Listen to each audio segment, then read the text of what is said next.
Hello guys এআইস কাঁচামরিচ দুটো জিনিস কি দেখা পেলেনি মানে মশলা রান্না শেষ এখন হচ্ছে সবাই কিন্তু ঘুমার এই সুযোগে আসসালামু আলাইকুম everyone and welcome back to my another short blog so basically এখন রাত বাজে হচ্ছে কয়টা ওকে লেটস সি এখন রাত বাজে হচ্ছে 11:36 আর আমার বাসায় আসছে নান আদার দেন আপনাদের সব পছন্দের আসলাম ভাই। তো ও হচ্ছে যে কি আমরা একটা গেমস খেলছিলাম আর কি, যদি হেরে যায় আর কি ও আমাদেরকে চিকেন রান্না করে খাওয়াবে। তো হচ্ছে গেমসটা হেরে গেছে, দেন হচ্ছে আমরা এখন চিকেনটা একজনকে পাঠাইছি, আগেই মানে এটা কথা হয়েছিল, তো ও নিয়ে আসছে। এখন হচ্ছে চিকেনটা রান্না করব, আমি রান্না করবো না, ও রান্না করবে। সো পুরো জার্নি আপনাদের সাথে শেয়ার করবো। সো যারা যারা দেখতেছেন সবাইকে কী করতে হবে? টিপে দিতে হবে আর must be subscribe to my YouTube channel. So চলেন যাই, শুরু করি। সিপির রাতের রান্না কেমন সেটা আপনাদেরকে শেয়ার করি। আর বিহাইন্ড দ্য ক্যামেরাতে আছে নানা আদার, পিছনে অনেক কাপড় চোপড় এদিকে নানা আদার দেন। সে হাই নাজমুল কি অবস্থা বল? এই তো ভাই আলহামদুলিল্লাহ অল গুড সার্ভস গুড না পাছাই বেতা ঠিক আছে। সো সবাই কি করতে হবে?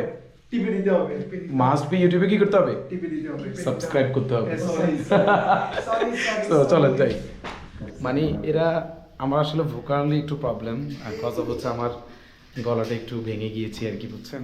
একটু অ্যাডজাস্ট করে নেবেন। হ্যাঁ চলেন যাই। এই যে হালায় আছে শুধু ভন্ডা মিলে, খুল খুল খুল খুল পাখি গাছ ভাই, যারা আছে সবাই পাখি গাছ, শুধু কামার থেকে সৈকত আছে। তাই একটু গাজর শসা টমেটো ব্যাগ দিয়ে যারা আমার সাথে বেয়াদবি করেন তাদের জীবন আমি এই জীবনটাকে এইভাবে ধ্বংস করে দেবো।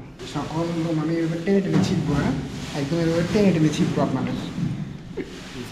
থেকে টমেটো লেবু এগুলো চুরি করতে আসছি, বাসা সবাই ঘুমাচ্ছে, রাতে অনেক তো সাউন্ড করতেছে। লেটস সি, এগুলো গতকালকে নিয়ে আসছি, সবাই কিন্তু ঘুমার এই সুযোগে আগাম করতেছে। মানে এমনি তুই কি কাটতে পারবি না? নাজমুলের কইতাম হ্যাঁ হুম আচ্ছা, এমনি তুই কি করো রে? আরে কো আমি ক্যামেরা হ্যান্ডেল করতেছি। এমনি এমনি এত তুমি কিছু শিখেছে দেখি নিজ জিম্মাদারি তার সে কাজ করি দেখছি। আমি একটু পশকিট তো এখানে দেখছি পশকিট সেটা এরকম এর কিছু বলেন কি ভাই শিখো না কিছু? জি ভাই দেখতেছি তো শিখতেছি। দেখি না তো, হাত দিয়ে ধরি, হাতে কলম হাত দিয়ে ধরবো। হাত লাগা আগে ফর দি বেস্ট যে একটা সুন্দর ব্লগ হবে, আপনারা ভালোভাবে সাপোর্ট করবেন, রান্নাটা যেন মজা হয়, দোয়া করবেন। হ্যাঁ ঠিক আছে। আমাকে ছাড়া এখানে কাজ হবে না সেটা আমি বুঝে গেছি। আর আপনারা যারা বলেন না যে আমি কাজ করতে পারি না, দেখেন কীভাবে চিকেন কাটতে, এটা আমার থেকে শিখেন। প্রথম হচ্ছে এটা যদিও পাটা আগে কাটতে হবে, ও কাটে নাই। লেটস সি, প্রথম হচ্ছে এই জায়গা থেকে এটা আলাদা করবেন, এটা আলাদা করবেন, দেন ও চামড়াটা ফালে নেই, চামড়াটা ফালাতে হবে। কীভাবে কাটতে শিখেন তাই, ধরতেই তো পারতেছি না কাঠ মুরগি। ব্রয়লার মুরগি আমি কিন্তু আমার one of my favourite broiler মুরগি। কাটার সময় যে স্মেলটা ভাই, ওই সময় মনে হচ্ছে যে এটা আমি ধরলে কাজ বেশিক্ষণ থাকে না, এটা প্রমাণ দেখেন। Let's see. হ্যালো গাইস সিদ্ধিরা সৈকত করছে, ওইদিকে মাংসটা ওয়াশ করার জন্য দিছি, আর এদিকে আমরা পেঁয়াজ রসুন আদা মরিচ যেগুলো সেগুলো কাট করেছি। এই যে তুই কাজ করুন সারা যে এইভাবে বলবো, মানে আমি ভিডিওতে আইয়ে শরম লাগে না তো? কাজ করতে মানে মনে করে কিন্তু সবাই ভিডিও চালু করে মানুষের দেখা মিলে দেখো কাজ করতে এই কারণে বলে আমার ভাই। ঠিক আছে। সো আপাতত হচ্ছে আমরা এদিকে এটা ওকে করি, ওরা ওইদিকে মাংস ওয়াশ করে শেষ করুক, দেন হচ্ছে আবার রান্নায় গিয়ে আপনাদের সাথে আবার দেখা। বেসিকলি এটা হচ্ছে আমাদের কিচেন, আমাদের কিচেন না তো ওনারা কোথায় কি রাখছে আমরা তো খুঁজে পাইতেছি না। তেজপাতা খুঁজে পাইছি, এলাচি এখনো খুঁজে পাইনি। পছন্দ করি না, আবার ডালটা বলে একেবারে বিষের মতো লাগে। হ্যালো গাইস আমরা যাই। হ্যাঁ আমার খালতো ভাই রান্না করবে, উপর দিয়ে ডুইং বেস যে আপনারাও রান্নাটা শিখে ফেলতে পারবেন। হ্যাঁ তো গাইস আমরা বিসমিল্লাহ থেকে কথা বলে আলু মরিচের তেল বিহাইন্ড দ্য ক্যামেরাতে আমরা তিনজন ওর থেকে কই আরেকজন কই টিচ নিতেছি। হ্যাঁ আমরা তিনজন ওর থেকে শিখতেছি। ঠিক আছে। প্রথমে বিসমিল্লাহ থেকে মরিচের তেল কথা দাসেনি, কারণ লাগাছে এলাচি নাই। আমগো প্রিপেয়ার করা পেঁয়াজ কাঁচামরিচ এই দুটো জিনিস দিবেন। কাঁচামরিচ একটু বেশি করে দিবেন, দেন একটা চামচ দিয়ে এগুলো ভালো করে নাড়াতে হবে। এখান থেকে ভালো একটু স্মেল আসার পরে এখানে রসুন দিয়ে দিবেন।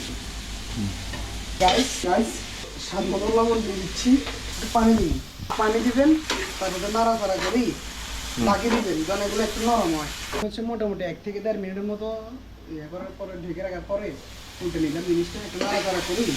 এখন যাবতীয় যে হলুদ মানে মশলা যেগুলো আছে তার মধ্যে এগুলো অ্যাড করুন। ভাই এমন না যে রান্না আমি পারি না, সিরিয়াসলি আমি আরো ভালো রান্না পারি, তবে আজকে ওর এক্সপেরিমেন্ট আমি দেখতেছি, ঠিক আছে? সো আমার খালতো ভাই এত কষ্ট করতেছে জাস্ট ফর ভিডিও পারপাস। আপনারা সবাই একটু টিপে দিবেন, like comment share must be. তো গাইস আমি এখন হলুদ দিচ্ছি, হাত দিয়ে হাত দিয়ে দিচ্ছি ভাই, হাত দিয়ে রান্না অনেক সুন্দর হয়। আচ্ছা। মরিচ দিব, মশলা ম্যারিনেটের মধ্যে কি কি আছে তারপরে একটু কম দিচ্ছি। তো গাইস এখন আবার পানি অ্যাড করার পরে এটাকে ভালোভাবে মিক্স করে নেব 5 থেকে 6 মিনিট। কাজ করলে হয় না, কাজের ফাঁকে খাওয়াইতে হয়। এই পোলা পাইনগুলো আমারও পুরো শেষ করতেছে। বাসায় একটা আপেল ছিল, বলতেছে এটা কাটি খাওয়ানোর জন্য। ভাই কি আর বলবো ভাই, আপনাদেরকে একটা ইনফরমেশন দিয়ে রাখি, এটা হয়তো অনেকেই জানেন বা অনেকেই জানেন না, আপেলের বিচি খেলে কিন্তু মারা যায়। সো এক্ষেত্রে সাবধানতা অবলম্বন করবেন। তোর ভাই দিয়েছে কিছু খাওয়ায় না এখানে তো অ্যাড করে গেছি। কি দেখা পেলেন মানে ভিডিও ফুটেজ? না মাল্লা কি রে ভাই, মাশাআল্লাহ খুবই অথেন্টিক খাবার ভাই। 5 মিনিটের মাঝখানে 1.5 মিনিটের সময় একটু নাড়াচাড়া দিবেন। দেখেন যেহেতু আমরা এই চিকেনটা বাসায় রান্না করতেছি, পরোটা বা নান রুটি লাগবে, সো ওইটা বাজার থেকে নিয়ে আসতে হবে। সো এখন হচ্ছে নাজমুল আর সৈকত যাচ্ছে হচ্ছে রুটি নিয়ে আসার জন্য। ফর দি বেস্ট যে রুটি নিয়ে আসবে বলে চাপাতি পাইলে 20টা আর পরোটা পাইলে 15টা। ঠিক আছে যা। আর ওইদিকে দেখি খালতো ভাইয়ের কি অবস্থা। ভাই রে ভাই, মানে আর মশলা রেডি হয়ে গেছে অলরেডি।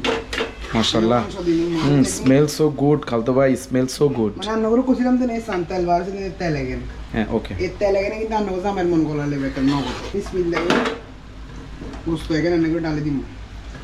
লাস্ট স্টেপ না? হ্যাঁ লাস্ট স্টেপ বিসমিল্লাহ। এটা কি সাবধানতা সহিত করতে হবে না? সাধারণ সাথে একদম মশলা টসলা তেল দিলে কিন্তু উঠতে না তো বাসে যাবে না, সেটা আমি দিয়ে লাগেন দিয়ে ভালোভাবে মিক্স করতে হইব। ভালো মতো মিক্স হয়ে গেলে হালকা ঢাকি দিব। কিন্তু মাংস তো বেশিরভাগ পানি বার, তো মাংস কিন্তু হালকা পানি বাড়াইব, ঢাকি দিব। পানি বাড়াবো হালকা, এরপরে 2-1 মিনিট পরে হালকা পানি অ্যাড করে দিব। সত্যি কথা বলতে স্মেলটা ভালোই আসতেছে। হোপ ফর দি বেস্ট যে খাবারটা অসম্ভব ভালো হবে।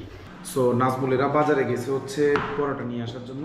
আর সিবির ওইদিকে মাংসটার লাস্ট স্টেজ আছে, ওটার কাজ করতেছে। সো এর ফাঁকে হচ্ছে আমি সালাদগুলো কেটে নিচ্ছি আর কি। সো আই থিঙ্ক সো যে আমার এই ডিফারেন্টের ব্লগটা আপনাদের ভালো লাগবে। সাডেন প্ল্যান হচ্ছে জিনিসটা করতেছি। সো যদি ভালো লেগে থাকে অবশ্যই একটা শেয়ার করবেন, আর ইউটিউবে সাবস্ক্রাইব করতে কিন্তু ভুলবেন না, ঠিক আছে? সো অবশেষে মাংস রান্না শেষ। এখন হচ্ছে ভাইয়ারা খেলে তারপর জানাবে তাদের কীরকম লাগছে। আমার কাছে গান এবং লবণ টেস্ট করে যা বুঝলাম, আমার তরফ থেকে মাশাআল্লাহ অনেক ভালো হয়েছে। So hope for the best, রান্না করার ডান, স্মেলটা আসলে ভালো আসতেছে। বাকিটা আমরা টেস্ট করে আপনাদেরকে ওপিনিয়ন শেয়ার করবো। তো লম্বা একটা জার্নি শেষে বলা যায়, মোটামুটি সব কিছু প্রিপেয়ার করা শেষে রাইট নাও আপনাদের সবার পছন্দের সিবিশার হাতে রান্না খেতে বসলাম। স্মেল গুড, ভালো লাগতেছে স্মেলটা। মাশাআল্লাহ আই থিঙ্ক সো যেটা খাবারটাও ভালো লাগবে। সো চল স্টার্ট করি। বিসমিল্লাহ। সুন্দর শুরু দিতে বললেন না বিসমিল্লাহ? খাওয়া শুরু। তুই পরে খা, আগে আমরা তো রান্নার ইয়া দিই না, রেটিং দিই না।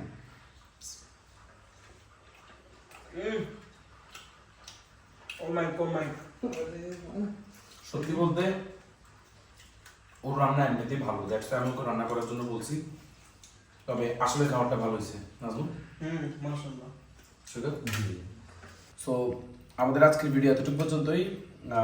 স্পেশালি থ্যাঙ্কস টু সিদ্দিশা, ও অসম্ভব কষ্ট করছে। তো আপনি যদি কিছু বলতেন। আমাদের জন্যই কষ্ট করছি।